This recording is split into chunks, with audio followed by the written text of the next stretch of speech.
नई नई नई ये बातें नई है जानकारी, आ गई अब हमारी सीनियर्स की बारी। नई नई नई ये बातें नई है जानकारी, आ गई अब हमारी सीनियर्स की बारी। इनके अनुभव से अपनी बदली दुनिया सारी, इनके अनुभव से अपनी बदली दुनिया सारी। टाटा टाटी नाना नानी करते बातें प्यारी। सुन लो तुम, समझ लो तुम, हाँ सुन लो तुम, समझ लो तुम, सुन लो तुम, समझ लो तुम, बात ये हमारी। खुश रखोगे इनको तो होगी खुशी तुम्हारी। नई बातें हैं ये देखो नई जानकारी, आ गई अब हमारी सीनियर्स की बारी। किस्से कहानियां सेहत और विज्ञान की बातें, रेडियो कार्यक्रम अनुभव, सीनियर्स की बात सीनियर्स के साथ। আপনারা শুনছেন অনুভবের পডকাস্ট ধ্রুব তারা।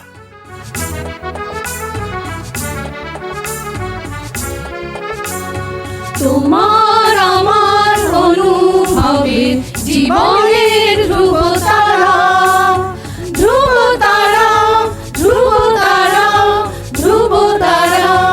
তোমার আমার অনুভবের জীবনের ধ্রুব তারা, ধ্রুব তারা, ধ্রুব তারা, ধ্রুব তারা।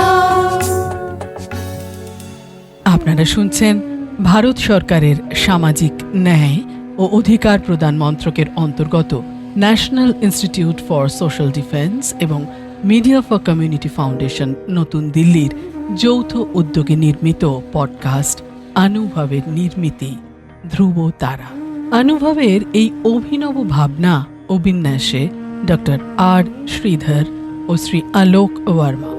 অনুভবের অন্তর্গত ধ্রুব তারা আপনাদের জন্য নিবেদন করলেন Calcutta metropolitan institute of gerontology, সংক্ষেপে CMIG।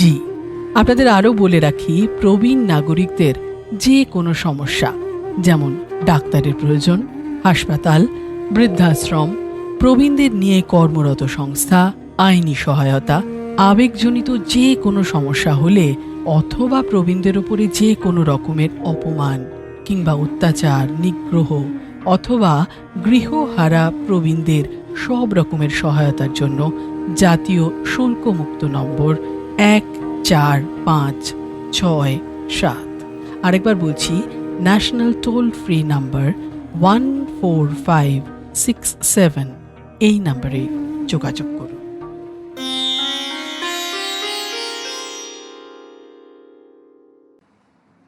এখন আপনাদের সঙ্গে আছি আমি ডক্টর রুনা নন্দী, আমি ডলি ভৌমিক, আমি ডক্টর সুনিতা চন্দ্র।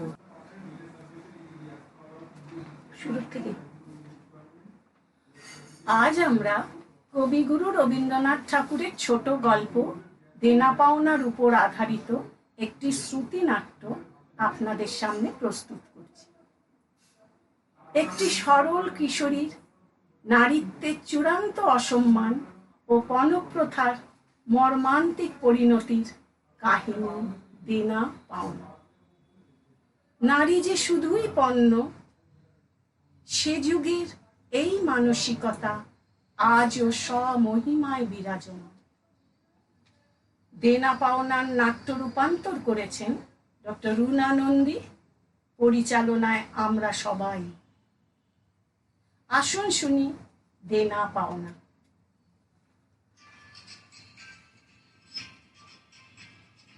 5 ছেলের পর যখন এক কন্যা জন্মালো, তখন বাবা মা আদর করে তার নাম রাখলেন নিরুপমা। নিরুপমার বিবাহের কথা চলছে। পিতা রামসুন্দর রায় বাহাদুরের পুত্রের সঙ্গে বিবাহ স্থির করে এসেছে। 20,000 টাকা পণ ও প্রচুর দান সামগ্রী। জমি বাঁধা দিয়ে কিছু টাকা জোগাড় হয়েছে, বাকি 6-7 হাজার টাকা বিবাহের দিন দেওয়া স্থির হল। পাত্রের পিতার হুঁশিয়ারি ছিল, পুরো টাকা না পাওয়া অবধি ছেলে বিয়ের পিঁড়িতে বসবে না। পুত্র মৃদুস্বরে প্রতিবাদ করেছিল, এই বলে যে দরদাম কেনা বেচার মধ্যে সে নেই, সে যাকে বিয়ে করতে আসছে তাকে বিয়ে করেই যাবে। অমনি উপস্থিত প্রত্যেকে সমস্বরে নানা মন্তব্য করতে লাগলো। কেউ বলে উঠল, দেখেছেন সবাই আজকালকার ছেলেদের কাণ্ড? বিয়ের আগেই এই, পরে কি হবে? যা বলেছ, লজ্জা শরম আচার ব্যবহার সব বিসর্জন দিয়ে বসে আছে। শাস্ত্র শিক্ষা নীতি শিক্ষা কিছুরই বালাই নেই। পুত্র বিব্রত মুখে মাথা নিচু করে রইল। দেখতে দেখতে বিয়ের দিন এলো। বিয়ে সম্পন্ন হলো এবং শ্বশুর বাড়ি যাবার সময় অশ্রুসিক্ত চোখে ও ভারাক্রান্ত হৃদয়ে বাবাকে প্রণাম করে নীরু বলে, বাবা, ওরা কি আমায় এখানে আর আসতে দেবে না? পিতা নীরুর মাথায় হাত রেখে ভাঙা গলায় মেয়েকে নিজে গিয়ে নিয়ে আসার আশ্বাস দেন। চিন্তা না করে শ্বশুরবাড়ির সবাইকে সেবা যত্নে তুষ্ট করতে বলে। পিতা রামসুন্দর মাঝে মধ্যেই মেয়েকে দেখতে যান। কোনোদিন মেয়ের সঙ্গে দেখা হয়, কোনোদিন হয় না। ওদিকে শ্বশুর বাড়িতে শাশুড়ির নিত্য গঞ্জন। বিয়ের পর প্রতিবেশিনীরা দল বেঁধে নতুন বউ দেখতে আসে। বাহ, কি সুন্দর ঢলঢলে চেহারা, ভারী মিষ্টি লক্ষ্মীমন্ত বউ হয়েছে দিদি। মুখটা দেখলে চোখ জুড়িয়ে যায়। কোথায় যে আপনি সুন্দর দেখলেন? যেমন ঘরের মেয়ে তেমনি তার চেহারার ছিরি। আমার থেকে এই খাবারটা নাও নিরুমা। ওই ঢের হয়েছে, আদিক্ষেতা দেখাতে হবে না। ঘরের মেয়ে ফাঁকি দিয়ে আমার ছেলের জীবনে এসেছে। এদিকে পিতা রামসুন্দর বাড়ি বিক্রি করে পণের টাকা শোধ করতে চায়। বাবার মুখ দেখে মেয়ে সব বোঝে। নীরুর বাবা এবার নীরুকে বাড়ি নিয়ে যাবে, কারণ এবার সে সব টাকা শোধ করতে পারবে। নীরুকে এ কথা বললে নীরু বলে ওঠে, বাবা, ওদের টাকা দিও না বাবা। আড়াল থেকে শাশুড়ি শুনতে পেয়ে বলেন, ওরে সবাই শোন রে শোন, বাবাকে টাকা দিতে বারণ করেছে। আমিও দেখছি বাপের বাড়ি ও কি করে যায়। পুরো টাকা না দিলে যাওয়ার প্রশ্নই নেই। এমন ঘরের লোকের সঙ্গে কুটুম্বিতে করাটা একেবারে ঠিক হয়নি। নীরুর পিতা নাছোড় বান্দা, উনি সব টাকা দেবেনই এবং তারপর আশ্বিন মাসে পুজোর সময় মেয়েকে বাড়ি নিয়ে যাবে। নীরু উজ্জ্বল মুখে বলল, সত্যি বাবা, কতদিন সবাইকে দেখিনি। কথার মাঝেই নীরুর পিসি ও দাদা সেখানে হাজির হয়।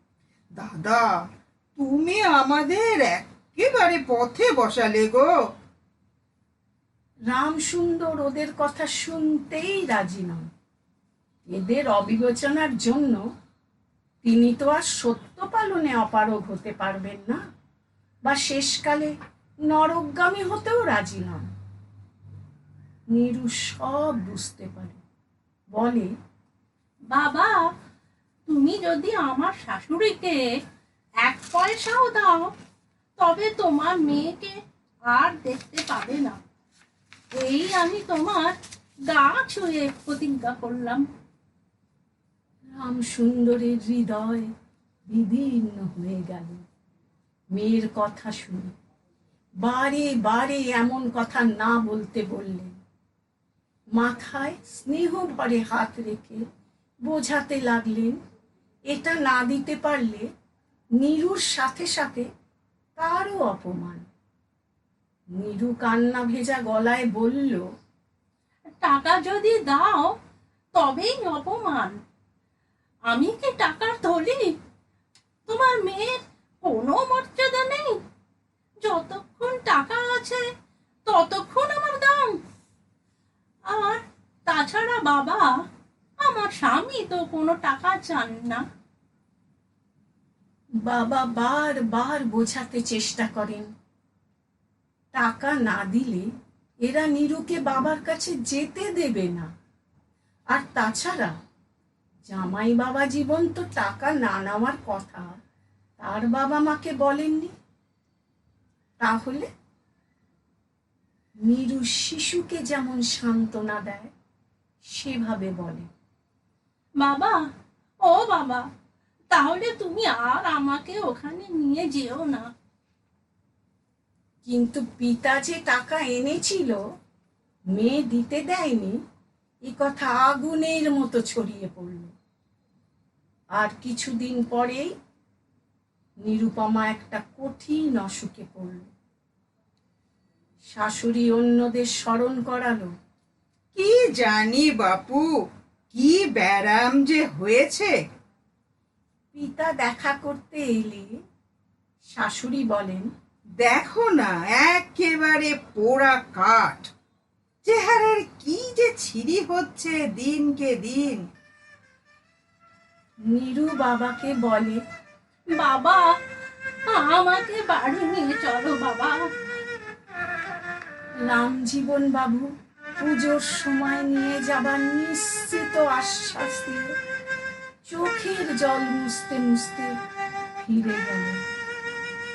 শাশুড়ি আড়াল থেকে বলেন, খালি বাপের বাড়ি যাবার ছল সব।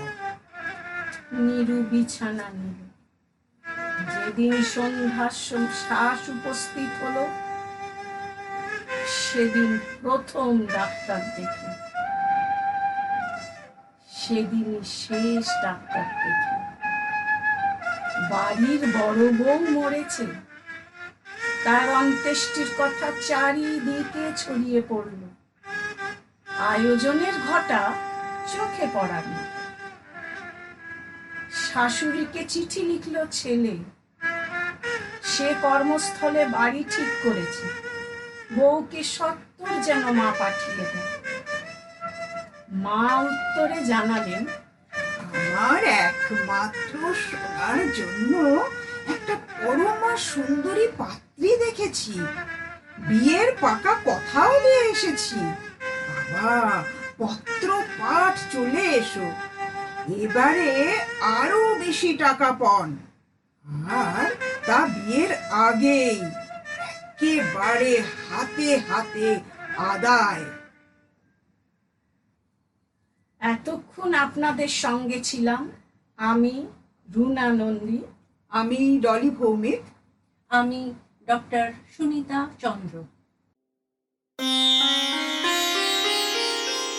আপনাদের জানিয়ে রাখি, প্রবীণ নাগরিকদের যে কোনো সমস্যা, যেমন ডাক্তারের প্রয়োজন, হাসপাতাল, বৃদ্ধাশ্রম, প্রবীণদের নিয়ে কর্মরত সংস্থা, আইনি সহায়তা, আবেগজনিত যে কোনো সমস্যা হলে অথবা প্রবীণদের ওপর যে কোনো রকমের অপমান, অত্যাচার, নিগ্রহ অথবা গৃহহারা প্রবীণদের সব রকমের সহায়তার জন্য জাতীয় শুল্কমুক্ত নম্বর 145667, আরেকবার বলি, ন্যাশনাল টোল ফ্রি নাম্বার 14567, এই নম্বরে যোগাযোগ করুন। সমগ্র অনুষ্ঠানটি আপনাদের কাছে নিবেদন করলেন ধ্রুব তারা। অনুভবের অন্তর্গত ধ্রুব তারা একটি CMIG প্রয়াস।